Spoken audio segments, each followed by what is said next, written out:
و دوستان عزیز، بار دیگر خوش آمدید به شبکه قرآن دستور عملی انسان. این لحظه ها می توانید به شبکه ما پیوست شوید. چت شما در نوار دیده می شود و هر چیزی که شما نوشته می کنید دیگران می توانند آن را بینند. و امروز ما تصمیم گرفتیم که تکنیک معاصر را به طرز درست استفاده کنیم، چون هر یکی ما می دانیم و می بینیم که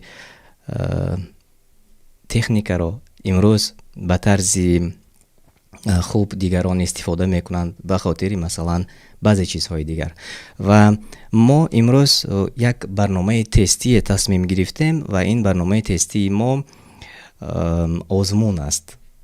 آزمون سوال و جواب به بعضی سوال هایی که مربوط به سیرت رسول الله صلی الله علیه و سلم است و باز یک سوالنامه ترتیب دادیم در مورد آمدن نازل شدن آیات های یک سوره. و واقعا این خیلی مفید و مهم است برای هر یک نفر ما.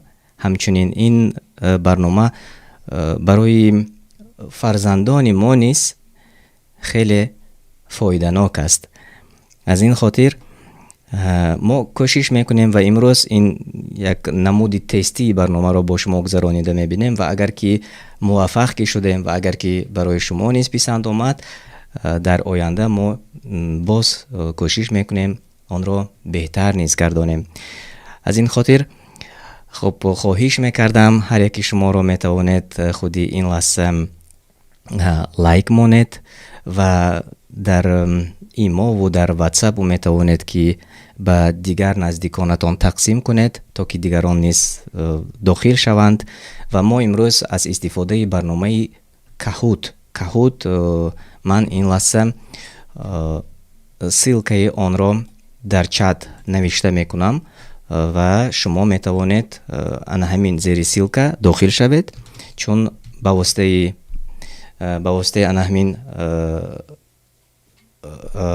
کهوت ما میتوانیم که امروز یک جای با شما در برنامه اشتراک کنیم.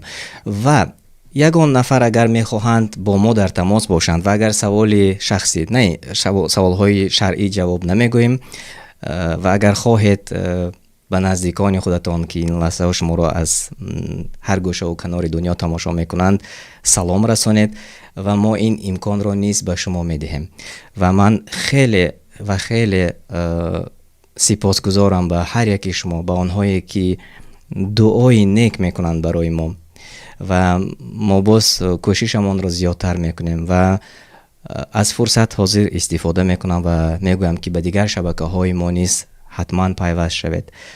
شبکه نوتاسیس ما حکمت تیوی، میتوانید به شبکه حکمت تیوی داخل شوید و من خواهش میکنم از مدیراتورانی که ما داریم در چت نوشته کنند سیلکه دیگر شبکه های ما را. با شبکه زمانی دانستان وارد شوید. در شبکه زمانی دانستان امروز ساعت 5 با وقت مسکو اگر خطا نکنم ساعت 18 با وقت اروپا ما تصمیم درسی عربی داریم با آموزگار خلف. اکثریت آنهایی که در شبکه زمانی دانستان هستند آنها میدونند که چنین درس داریم و امروز درس را نیز با واسطه سکایپ ما میگذرانیم و شما نیز میتوانید اشتراک کنید. واقعا به طرز آسان فهم و آموزگار نیز خودش زبان مادریش عربی است و خیلی خوب نیز میفهماند و ما کوشش میکنیم در بعضی حالات ترجمه هم کنیم. و این لحظه من نگاه میکنم و خود شما نیز میبینید که چند نفر پیوست شدند. افیری ما تقریبا 34 نفر تقریبا هستند. کهوت را اگر شما برادران دوستان عزیز کهوت را اگر شما در تلفن خود یافته باشید میتوانید در کامپیوتر، اگر در خانه باشید در کامپیوتر تماشا کنید. امروز خب روزی یک شنبه است، من از این خاطر امروز را تصمیم گرفتم چون همگان در خانه هستند و میتوانند یک جای با اهل عائله خود اهل بیت خود اگر وقت داشته باشند ما رو تماشا کنند. به همین خاطر اگر در تلویزیون باشد شما میتوانید یوتیوب را درگیرانید و به شبکه قرآن دستور عمل انسان وارد شوید. من خود حاضر خب به شما نشان میدم. انا همین چیزی که شما میبینید کاهوت است. به انا همینجا وارد میشوید و از کامپیوتر اگر ما رو تماشا کنید دیگران میتوانند با واسطه تلفن موبیلی خب آماده باشند. خب با سوال های شما انشاءالله حتما که جواب میگویم، چون در کامنتاری ها می نویسند سوال های زیاد آماده رسیده ایستاده است و هر جایی که من میتوانم جواب گویم حتما جواب میگویم و با سوال های خب وابسته به خود شبکه ما باشد و سوال های شخصی باشد حتما جواب میگویم. و خب تقریبا 34 نفر هستیم و بیایید آغاز میکنیم. طوری تستی من به شما رقمی پین بازی خود حاضر نوشته میکنم و شما از آن داخل میشوید به بازی و سوال پیشنهاد میشود، وریانت ها پیشنهاد میشود و کدام وریانتی درست که باشد شما رنگ را انتخاب میکنید. اونجا چند رنگ است، همون رنگ را پخش میکنید. خب اگر آماده باشید من این حال تیار میکنم برنامه رو و پین رو برای شما دسترس میکنیم.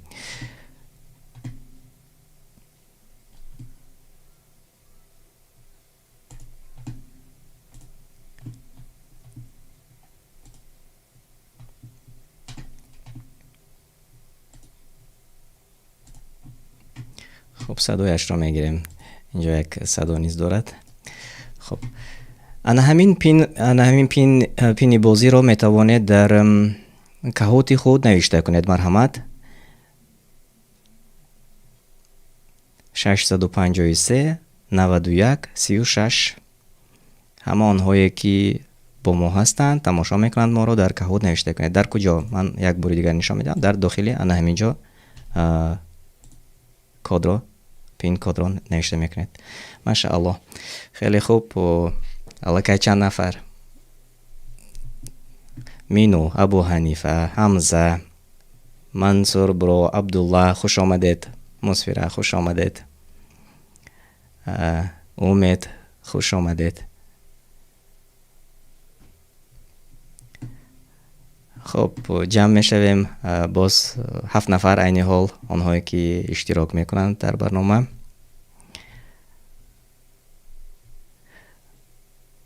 خب مرحمت.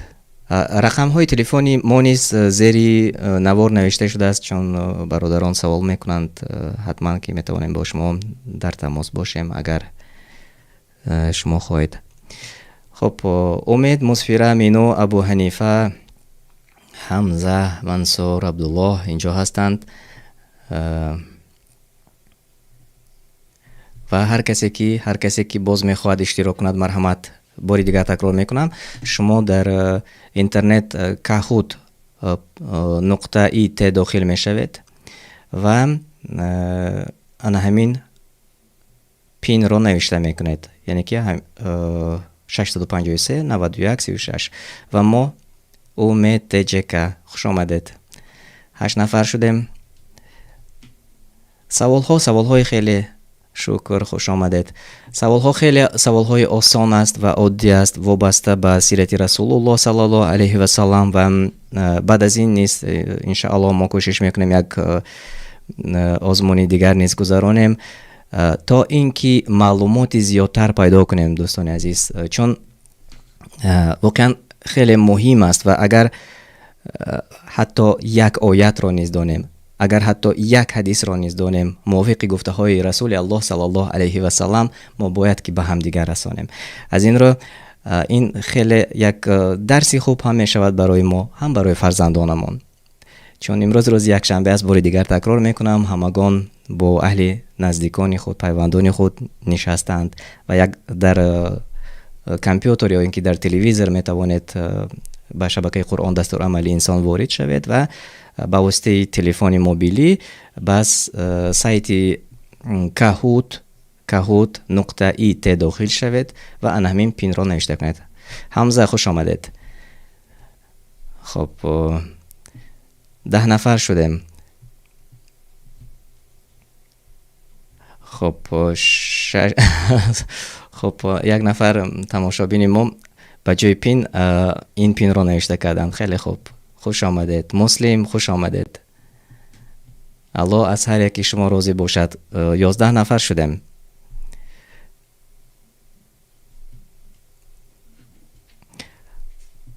خب باری دیگر تکرار میکنم، به سایت kahoot.it داخل شوید و در آنجا پین نوشته شده است. به جای پین رقم 653 91 36 را نوشته میکنید و شما حتما که داخل میشوید. شکرا، خوش آمدید. خب 10 نفر هستیم. چون می نویسند که باز کمی انتظار شویم، چند نفری دیگر میخواهند باز داخل شوند. باری دیگر یادرس میشوم سوال های خیلی عادی و آسان است. مصعب خوش آمدید. و خب بیایید اکنون آغاز میکنیم. این تستی است، شاید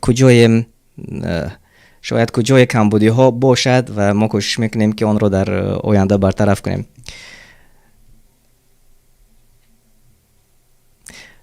خب اگر شما آماده باشید ما سر میکنیم بازی را. فکرهای اسلامی نیست، شادمان نیست. خوش آمدید. خیلی خوب، بسم الله.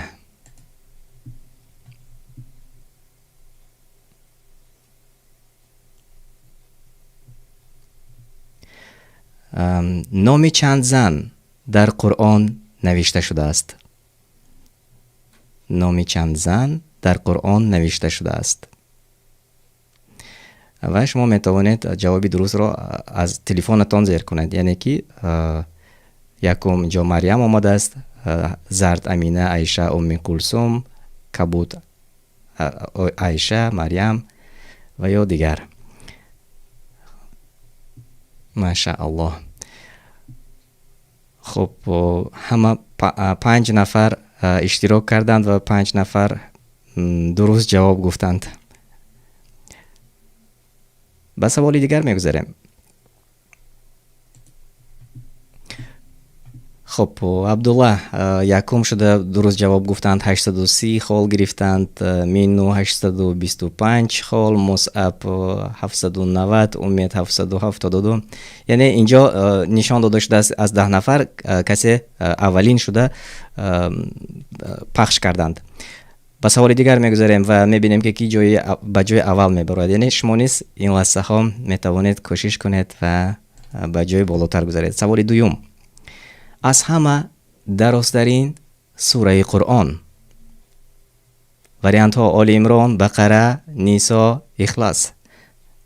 و زودتر شما در دوام 20 ثانیه باید که آن همان رنگ را پخش کنید. کدام رنگ را شما کسی پیشتر پخش میکند آن هوای جوابی درست گفته است. و خیلی خوب، 10 نفر. خب مینو به بالا برآمد، یعنی که اولین شده جواب گفت. در جای دوم عبدالله و در جای سوم منصور. برا دوام میدیم. سوال سوم: کدام سوره را ام الکتاب میگویند؟ کدام سوره را ام الکتاب میگویند؟ الناس، آیت الکرسی، یاسین، فاتحه. شما در تلفن موبیلی خود رنگ دارید، اون رنگ را میتوانید که زیر کنید تا که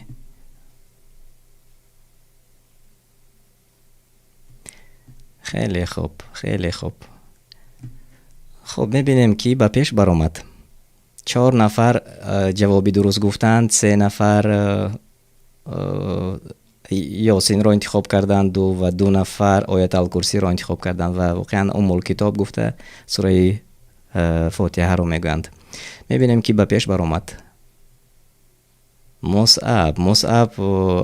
مصعب به بالا برآمد و مینو که در جای اول بود جای سیوم را اشغال کرد و ابو حنیفه تبریک میکنم جای دوم. دوام میدهیم. روزهای جمعه کدام سوره را زیادتر میخوانند؟ سوره فاتحه، سوره عصر، سوره بقره یا اینکه کهف؟ خب هر کسی که اولین شده جواب درست را انتخاب کرد به زینه بالا میبراید. خب ما 20 ثانیه وقت داشتیم. ماشاءالله 8 نفر جواب درست گفتند و 2 نفر ناکام شدند. بیایید میبینیم کی به پیش برآمد. خب مصعب در جای اول است و مینو در جای دوم، ابو حنیفه در جای سوم. و خب حمزه 3 مرتبه جواب درست گفته است، یعنی که پیهم جواب درست گفته است. خب بیایید به سوال دیگر میگذاریم.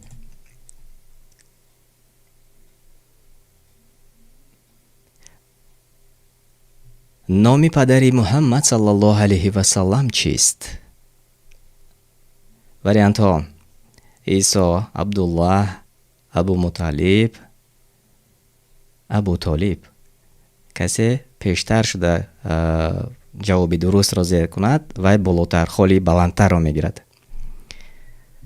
7 نفر جواب درست دادند. ماشاءالله ماشاءالله. خب بیایید میبینیم کی به پیش برآمد. مصعب در جای اول، ابو حنیفه در جای دوم، منصور برو در جای سوم و حمزه حرکت دارد به سمت پیش در جای چهارم است. فکر میکنم که شما نیز آنهایی که پایانتر هستید اگر اولین شده در جوابهای دیگری که ما داریم شما جواب که گفتید شما نیز به زینه بالا میبرید. بیایید دوام میدیم. نام بابای پیامبر صلی الله علیه و سلم. وریانت ها: ابو طالب، عبدالحمید، عبدالمطلب، عبدالله. ما 20 ثانیه وقت داریم. یک جای با شما میتوانید زودتر تگمچه را زیر کنید و جوابی درست کنید. 7 نفر جوابی درست گفتند. ماشاءالله ماشاءالله. میبینیم که کی به پیش برآمد. خب دوستان عزیز خوش آمدید. میتوانید این لحظه لایک مانید تا که دیگران تماشا کنند و شما میتوانید به دوستانتان شبکه ما رو روان کنید تا که آنها نیز پیوست شوند، چون باز یک 10 سوال دیگر نیز داریم که به مثل همین خیلی شوق آور است و تبسم میکنیم، خنده میکنیم و همچنین خوش میگذرانیم شام خود را و باز یک معلومات دیگر نیز به خود پیدا میکنیم.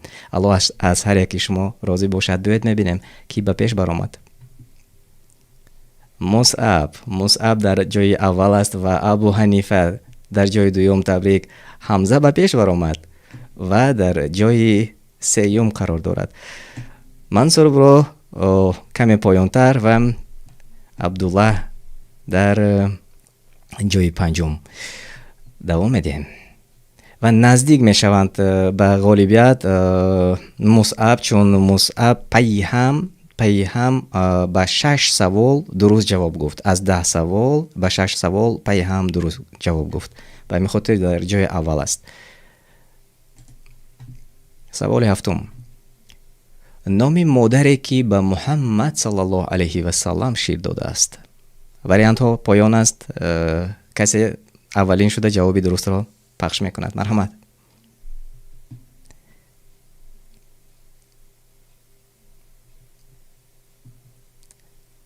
خب چند ثانیه دیگر. یک درست. 6 نفر جوابی درست گفتند. ماشاءالله 6 نفر جوابی درست گفتند. و ببینید تماشاگران عزیز، به همین بازی، یعنی که ما یک بازی میکنیم و همچنین معلوماتی خوب برای خودمون پیدا میکنیم. ببینید از 10 نفر ما اگر چند نفری که خطا جواب گفتند، بعد از این دیگر درست درک میکنند که چه از جوابی درست. حلیمه مادری که به محمد صلی الله علیه و سلام شیر داده است. میبینیم که به پیش برآمد.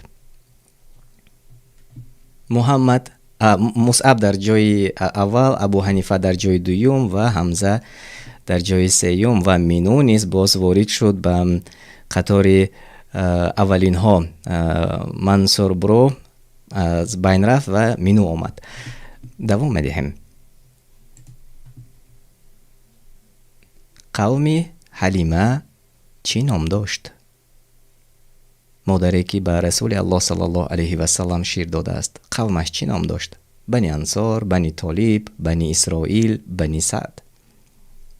اولین شده که زیر میکند، پخش میکند، درست رنگی درست را برد میکند.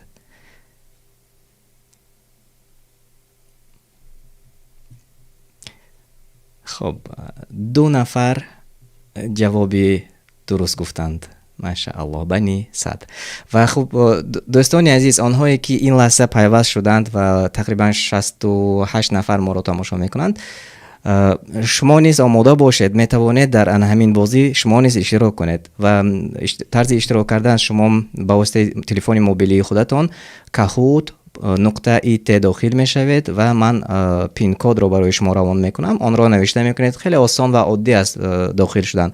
انتظار باشید، بعد از این بعد از یک سوال دیگر، 2 سوال دیگر، شما نیز میتوانید وارد بازی شوید. خب ماشاءالله، ابو حنیفه به بالا برآمد، جای اول 5862 خال. مصعب در جای دوم و حمزه در جای سوم. ابو حنیفه به 7 سوال آخرین ما پورا درست جواب گفت، یعنی به خطا به 7 سوال ما جوابی درست گفت. تبریک میکنم و ما باز سوال دیگر داریم. بیایید میگذاریم به سوال دیگر. در طول چند سال قرآن نازل شد؟ در طول چند سال قرآن نازل شد؟ 25، 23، 60 یا اینکه 32. کسی جوابی درست را میداند زودتر پخش کند تگمچه را و رنگ درست را. ماشاءالله، 9 نفر جوابی درست دادند. 9 نفر جوابی درست دادند. 23 سال. در طول 23 سال قرآن کریم نازل شده است.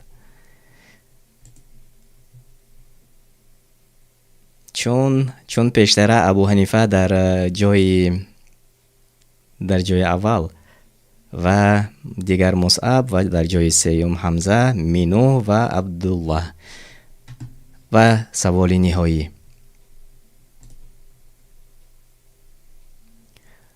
محمد صلی الله علیه و سلام در چند سالگی وفات کردند؟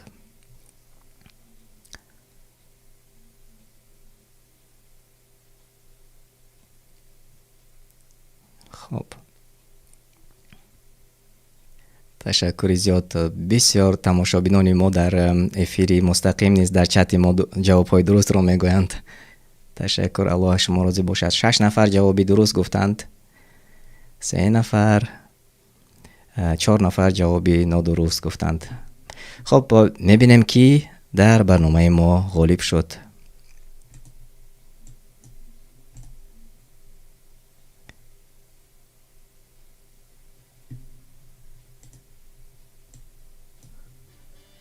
در جای سوم عبدالله، در جای دو مصعب و در جای اول ابو حنیفه. ماشاءالله، ماشاءالله، مبارک باشد. این قرصک ها برای شما. ابو حنیفه 7543 خال گرفتند و مصعب 7139 خال، کمی پستر میکنیم 108 را، و عبدالله 6234 خال. 3 نفر غالبیت مطلق تبریک میکنم، تبریک مبارک باشد. و واقعا بار دیگر دوستان عزیز، تماشابینان گرامی،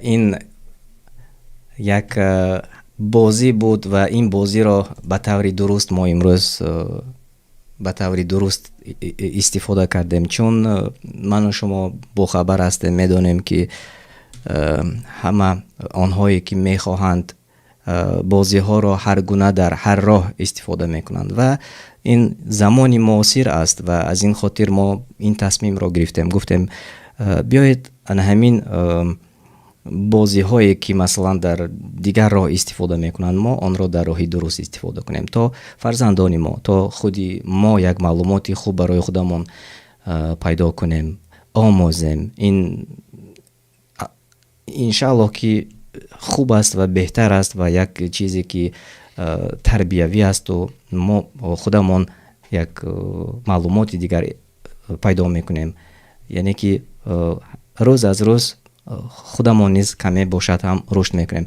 و بیایید سوالنامه دیگر من این حال تیار میکنم. تقریبا 78 نفر ما تماشابین داریم این لحظه. در واقع خیلی عجیب است ببینید که 50,000 نفر آنهایی که یک جای در شبکه قرآن دستور عمل انسان هستند و همگی 70-80 نفر تماشا میکنند. سبحان الله.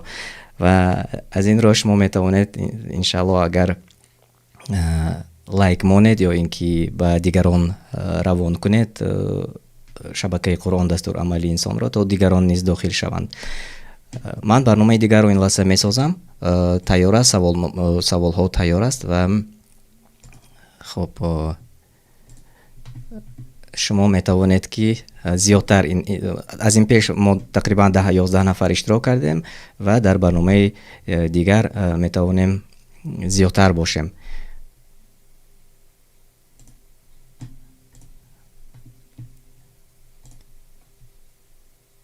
خب این حال اینجا پین پیدا می شود. خب صدایش را می گیریم. مرحمت نوشته کنید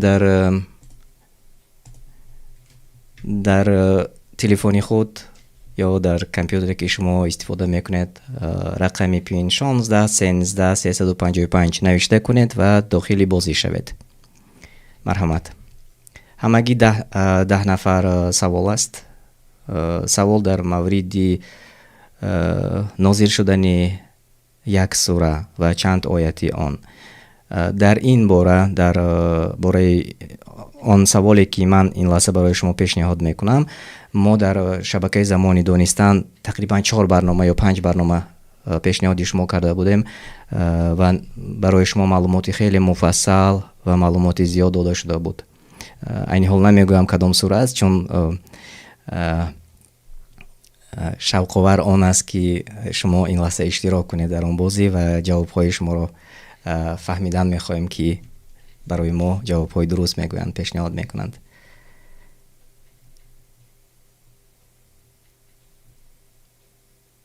خب اینجا نوشته میکنند برای پیوست شدن شما میتوانید از تلفن موبیلی خودتان استفاده کنید و در کامپیوتر میتوانید ما را تماشا کنید یا اینکه در تلفن دیگر ما را تماشا کنید، از تلفن دیگر پیوست شوید، فرق ندارد. خسرو خوش آمدید، مسلم خوش آمدید، ایلا الله خوش آمدید، ابو حنیفه خوش آمدید، امید، شادمان، منصور برو، مینو، مصعب، حمزه خوش آمدید. 10 نفر شدیم و 90 نفر هستیم. آنهایی که ما را تماشا میکنند شما نیز میتوانید اگر خواهید در آزمون اشتراک کنید. سوال ها در مورد نازل شدن یک سوره و سبب نازل شدن آن سوره، به چه خاطر نازل شده است و از تفسیر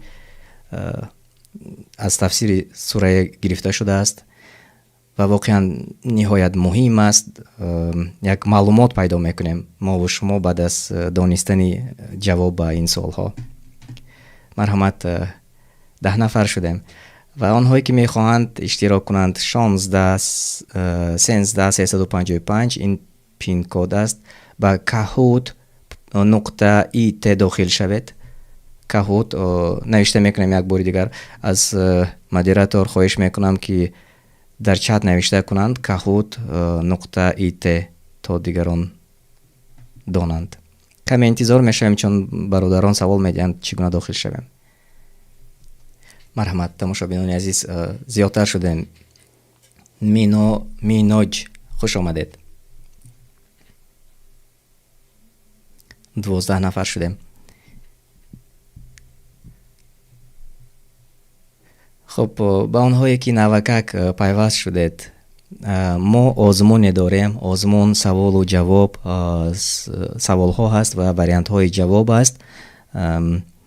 سوال ها برای درک کردن اسلام ما است و از این خاطر شما می توانید که در آزمون ما اشتراک کنید و یک معلومات خوب برای خودتان پیدا کنید، برای فرزندانتان، چون سوال میدهند آنهایی که نوکک پیوست شدند. خوش آمدید. خب کاهوت نقطه ایت داخل شوید و در آنجا برای شما گیم پین میبراید. جای گیم پین همین رقم را نوشته میکنید: 16 133 55. حسین خوش آمدید. زینب خوش آمدید.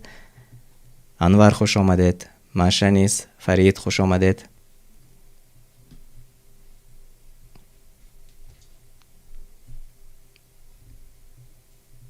هفده نفر شده. ماشاءالله. خیلی خوب. خیلی خوب. الله از هر یکی شما راضی باشد. کمی دیگر انتظار میشویم و همانهایی که مختارف خوش آمدید. 18 نفر شدیم. ابراهیم خوش آمدید.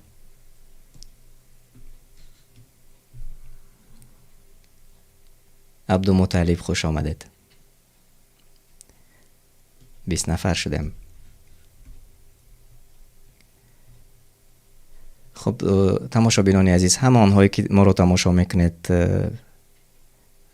لایک مانید و دیگران تقسیم کنید تا که دیگران نیز توانند اشتراک کنند، یک بهره گیرند، چون وقتمان رو ما هر گونه صرف میکنیم به فایده است و وقتی هست که آن را ضایع میکنیم، یعنی به فایده صرف میکنیم. از این خاطر وقتی خودمون کوشش کنیم که درست صرف کنیم، در راه درست صرف کنیم و یک معلوماتی خوبی برای خودمون پیدا کنیم و محض به همین خاطر ما این بازی را کوشش کردیم که برای شما آماده کنیم، تشکیل کنیم. خیرالله خوش آمدید. کاهوت نوشته کردند کسی و اگر نام خودتان را نوشتن نخواهید میتوانید مثلا ابو منصور یا اینکه یگان نامی که تخلص باشد بگذار نوشته کنید. یگان مشکل ندارد. مهمش اشتراک کردن است و حتی برد کردن نیست، اینقدر مهم نیست، بلکه اشتراک کردن و معلومات پیدا کردن این است مهم. خب بیتالی میپرسند چگونه داخل شویم. برای شما میگویم کاهوت نقطه ایت مدیراتور نوشته کردند، به همونجا داخل شوید و در جای گیم پین همین رقمی که شما میبینید نوشته کنید: 16 133 55. بهادر خوش آمدید. خیرالله خوش آمدید. 20 نفر شدیم. خب بیایید آغاز میکنیم. 20 نفر هستیم و سوال چخیلی که گفتم در مورد نازل شدن یکی از سوره ها ما آماده هستیم. بسم الله.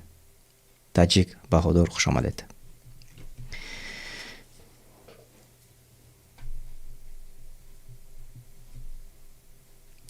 زیهار گفته چی را می گفتند؟ مردان عرب در زمان پیش زیهار می گفتند. وریانت ها: فلان جایی تو به مادرم مانند است، یا فلان جایی تو به همسایه مانند است، یا تو فلانی، یا اینکه فلان جایی پدرم به تو مانند است. جوابی درست کدام است؟ زیهار گفته چی را می گفتند مردان عرب در زمان جاهلیت.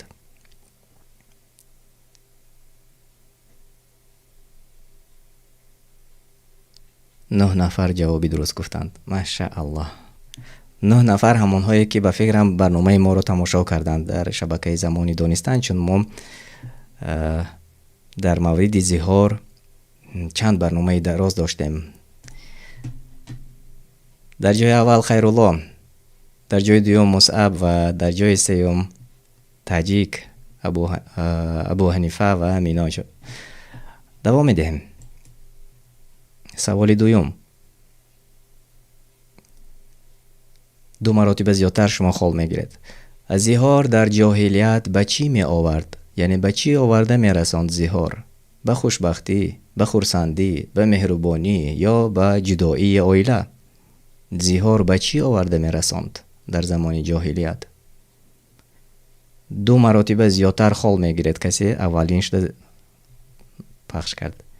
به جدایی عائله 8 نفر جوابی درست گفتند. ماشاءالله.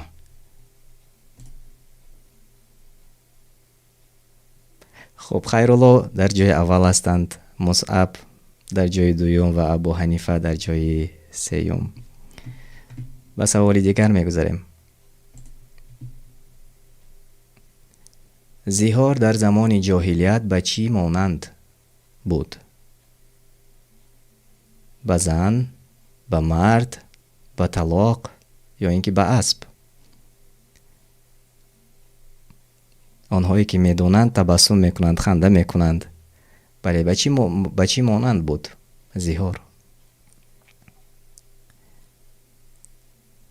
8 نفر جوابی درست گفتند. ماشاءالله.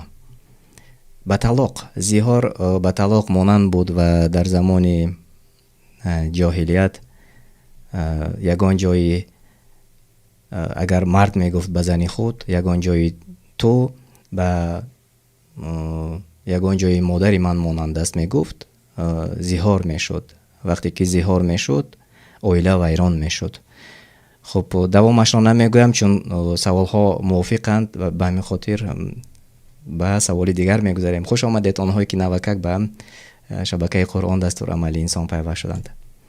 خیرالله در پیش بودند و به جای سوم گذاشتند. ابو حنیفه به جای اول و مصعب در جای دوم. حمزه پیوست شدند و اسیه نیست. خوش آمدید و تبریک میکنم. دوام میدیم. سوال 4: کسی که برد کرد 2 مراتب خلاه زیادتر می شود. کدام سوره در مورد زیهار نازل شد؟ سوره بقره، سوره عصر، سوره یاسین یا اینکه سوره مجادله؟ 2 مراتب خالی زیاد میگیرید کسی که جوابی درست گفت. یعنی که اگر در پایان باشد بالا میبراید. ماشاءالله. 11 نفر جوابی درست گفتند. سوره مجادله. سوره مجادله در باره زیهار، یعنی در باره زیهار در همین سوره آمده است. میبینیم کی به پیش برآمد. ماشاءالله. ابو حنیفه در پیش، مصعب در جای دوم و خیرالله در جای سوم و میناج نیست باز آمدند.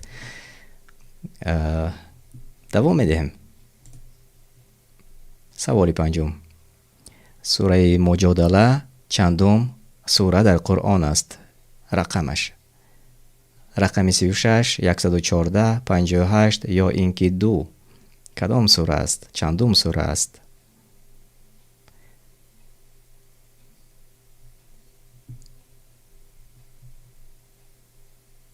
ماشاءالله. 13 نفر جوابی درست گفتند.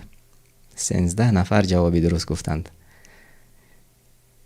و واقعا باعث خرسندی است، باعث یک خوشبختی است که ما امروز توانستیم که این گونه تصمیم را گیریم و ما توانستیم که به خواست الله سبحانه و تعالی این گونه آزمون را گذرانیم، چون یک معلومات خوبی دیگر پیدا میکنیم، یک معلومات نو پیدا میکنیم آنهایی که نمیدانستند و هم شوخی میکنیم، هم خرسندی میکنیم، هم باز کمی باشد هم درس علم میگیریم. دوام میدیم. بیایید باز 5 سوال دیگر داریم که در جای اول است. ابو حنیفه مبارک باشد. ابو حنیفه در پیش و در جای دوم مصعب، خیرالله، اسیه و ایلا و الله برآمدند به بالا، به زینه های بالا. سوال ششم: به خاطر کدام زن سوره مجادله نازل شد؟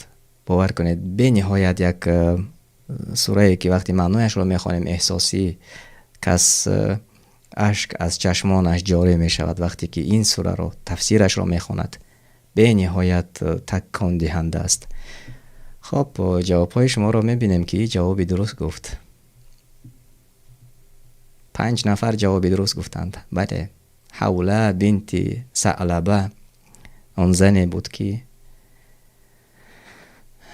توانست داد خودش را به الله سبحانه و تعالی رساند، یعنی سر به سجده برد و گفت که شوهرم مرا زهار کرد و من فرزند دارم، من نمیخواهم که با شوهر خودم جدا شوم. این چگونه می شود که شوهری من گفت که فلان جای تو به فلان جای مادرم مانند است و دیگر بین ما جدایی پیدا شد. و میخوام که زیادتر نقل کنم، اما بیایید باز 4 سوال و جواب دیگر داریم، چون به هم دیگر مانند است و من نمیخوام که جواب رو پیشکی به شما گویم. از این رو دوام میدیم و میبینیم که کی به پیش برآمد. ابو حنیفه 6691 خال. ماشاءالله. مصعب، اسیه، خیرالله آمدند و میناج.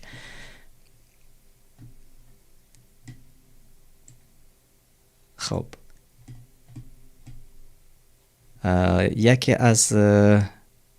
یکی از اشتراکچیان ما با 3 سوال اخیران درست جواب گفتند. کام بابا فکرم اگر خطا نکنم. بیایید به سوال دیگر میگذاریم. نام شوهری حوله بنت ثعلبه چی بود؟ خالد ابن ولید، افس ابن سامیت، علی ابن ابو طالب یا اینکه مصعب بود؟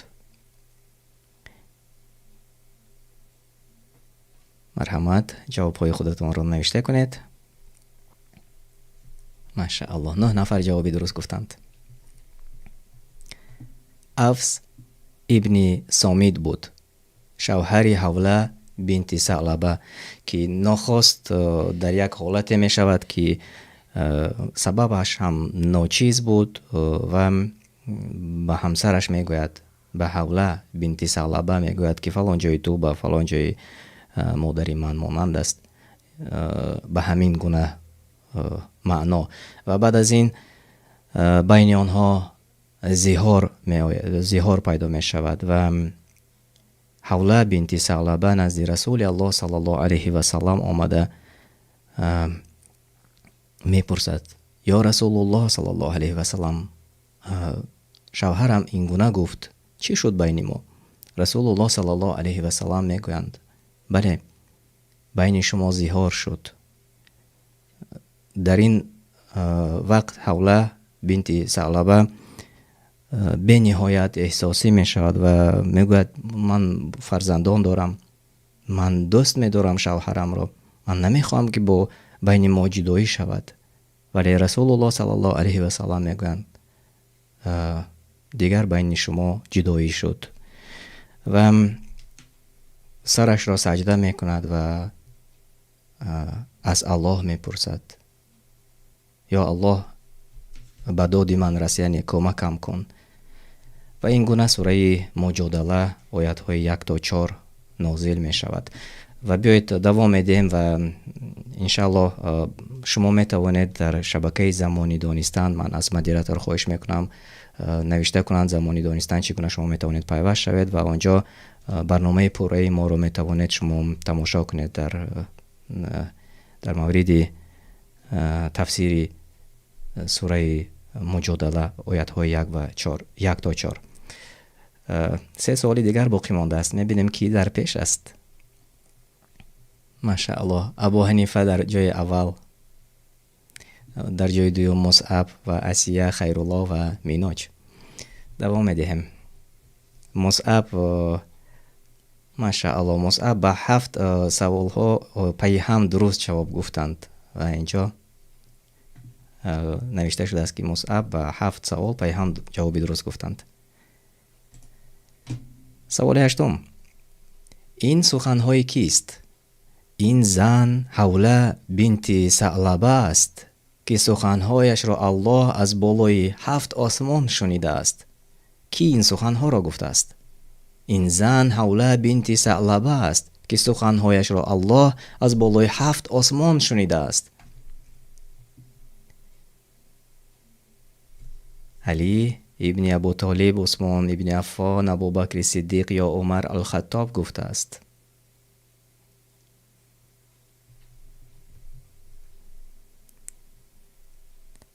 خب 7 نفر جواب درست گفتند. بله، عمر الخطاب، خلیفه آن زمان،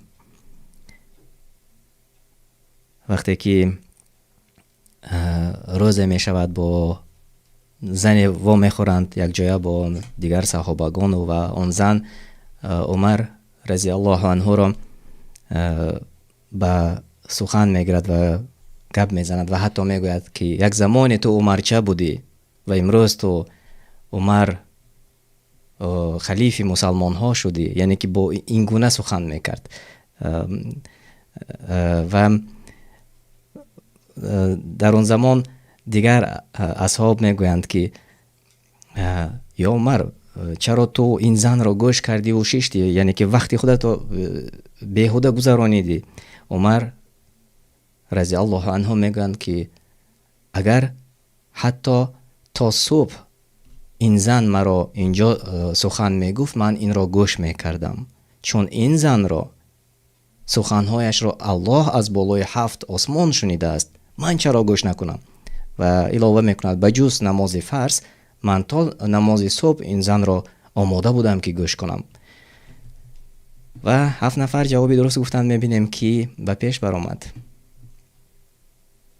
ابو حنیفه به پیش برآمد با 8398 خال، مصعب در جای دوم، خیرالله، اسیه و میناج. دوام میدهیم.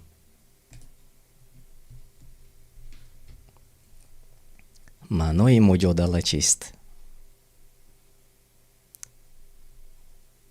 بحث سخن، کشمکش، حقارت یا دشنام یا نام زن یا صدای سور یا سورنای.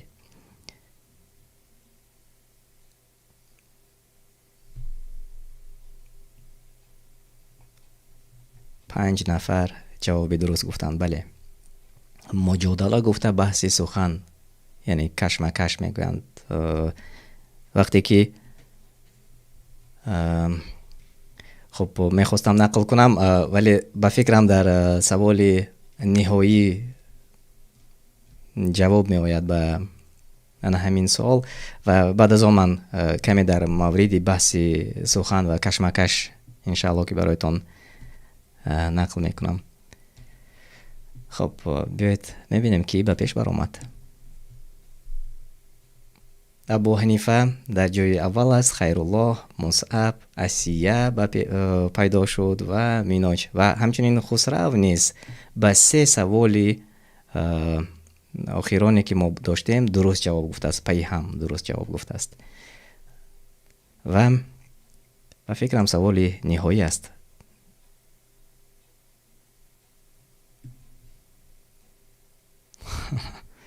بله، این بازی به شما پسند آمد.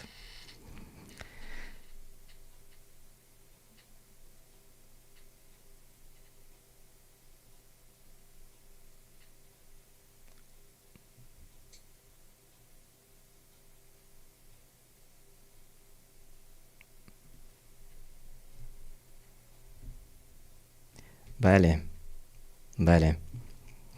خب تشکر زیاد. الله از هر یکی شما راضی باشد.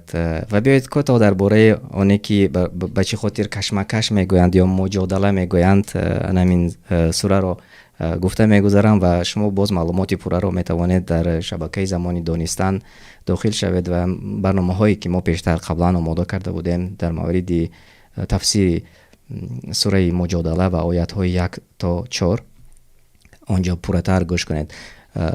مجادله گفته به آن خاطر میگویند که وقتی که اولین بار حوله بنت ثعلبه نزد برای شکایت کنی به نزد رسول الله صلی الله علیه و سلم می آید، عایشه رضی الله عنها در را میکشایند و میبینند که یک زن می آید و میبینند که زن با رسول الله صلی الله علیه و سلم بسیار سخن میگفت، یعنی کشمکش میکرد، مجادله میکرد و نمیخواست که چنین باشد، نمیخواست که بینشان بین شوهرش جدایی شود و از این خاطر با سخنهای شاید که بلندتر میگفت، یعنی که میخواست که یگان راه پیدا شود که از آن همان ورطه جاهلیت بیرون شوند و آن همین سبب هم شد.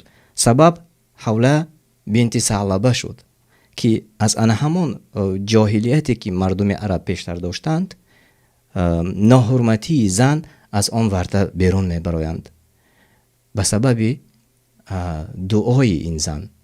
دعای این زن نزد الله مستجاب شد، یعنی که این زن خواست که یگان راه پیدا شود که از شوهرش جدا نشود، چون شوهرش را دوست می داشت، فرزندانش را نمیخواست که بی پدر مانند. از این خاطر وقتی که صحبت میکرد حوله بنت ثعلبه با رسول الله صلی الله علیه و سلم شاید که بلندتر گپ میزد. این را عایشه رضی الله عنها میشنید و میگفت و مجادله میکردند، کشمکش میکردند آنها. و بیایید میبینیم که به جای اول بر اومد و میبینیم که برد کرد امروز جای سیوم. خیرالله مینا جای دوم و جای اول. ابو حنیفه ماشاءالله ماشاءالله با 10,822 خال و اسیه و حمزه نیز در بعد از اینها بودند، یعنی که باز 2 نفر دیگری که جاهای نمایان رو گرفتند. خب صدایش را خاموش میکنیم.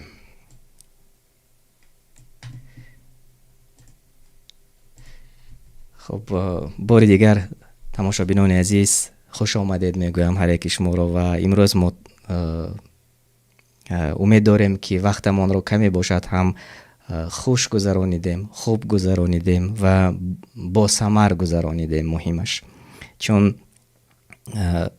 همه میتواند هر گونه وقتی خودش رو صرف کند و امروز ما کمی هم تبسم کردیم، کمی هم خرسند شدیم و کمی هم بازی کردیم و هم کمی باشد هم دانش گرفتیم و اگر برای شما پسند شده باشد حتما در کامنتاریاتون نوشته کنید و شاید که ما باز روزهای نزدیک دوام دهیم به مثل این و شما میتوانید حتی فرزندان خودتان رو نزد کامپیوتر یا اینکه نزد تلفن به خاطر گرفتن یک معلومات دیگر نزد خودتان خوانید و یک جای با شما این گونه یک درس گرفته باشیم. الله از هر یک شما راضی باشد و هر یکی ما و شما را بردبار گرداند، موفق گرداند و اینجا با شما خیر و خوش میکنم. الله جزای خیرتان دهد به آنهایی که دعای نیک برای ما کردند و حتما ما را همراهی کنید. پس از چند لحظه دیگر انشاءالله طریق شبکه زمانی دانستن درسی زبان عربی با معلم خلف نیز گذرانده می شود. باری دیگر الله جزای خیرتان دهد تا واخوری های دیگر خانه آباد باشد. السلام علیکم و رحمت الله و برکاته.